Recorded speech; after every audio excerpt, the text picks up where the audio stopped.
Bien, maintenant que vous savez filmer un sujet qui se déplace sur une ligne droite, on va courber cette trajectoire. Alors dans notre exemple, nous avons une personne qui avance et qui change de direction.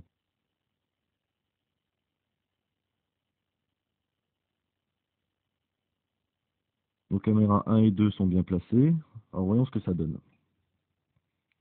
Sur la caméra 1, notre sujet se déplace de la droite vers la gauche. Mais caméra 2, ça ne va pas. Notre sujet au début du plan est dans le mauvais sens. Il se déplace de la gauche vers la droite. Comme on l'a vu dans la partie précédente, on ne peut pas raccorder ces deux prises sans avoir le sentiment que le personnage a rebroussé chemin. Pour utiliser la caméra 2, on aurait dû placer la caméra 1 de façon à ce que le personnage se déplace de la gauche vers la droite. Autrement dit, de l'autre côté de la trajectoire.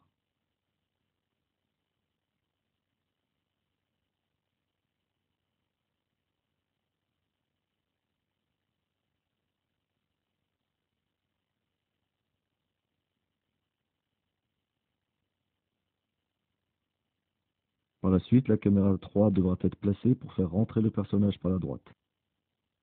On constate donc que nous avons sauté de l'autre côté de la trajectoire, et en le faisant, nous avons inversé le sens général du déplacement.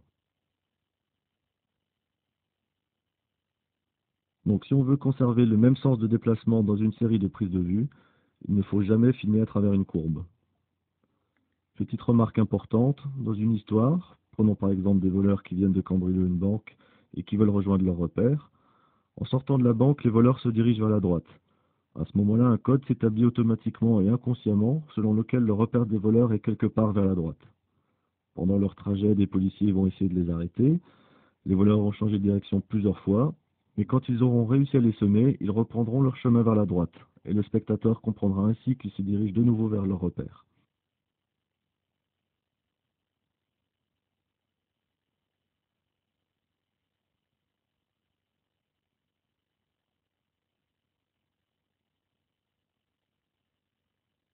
Voici un petit exemple de déplacement avec une courbe, filmé au moyen de 4 caméras. La caméra 1 nous introduit le sens de déplacement général, en l'occurrence de la droite vers la gauche.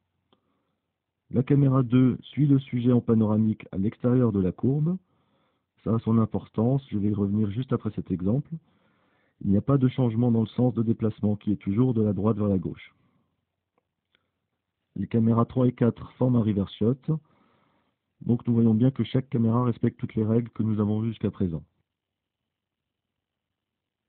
Je reviens sur le panoramique de la caméra 2.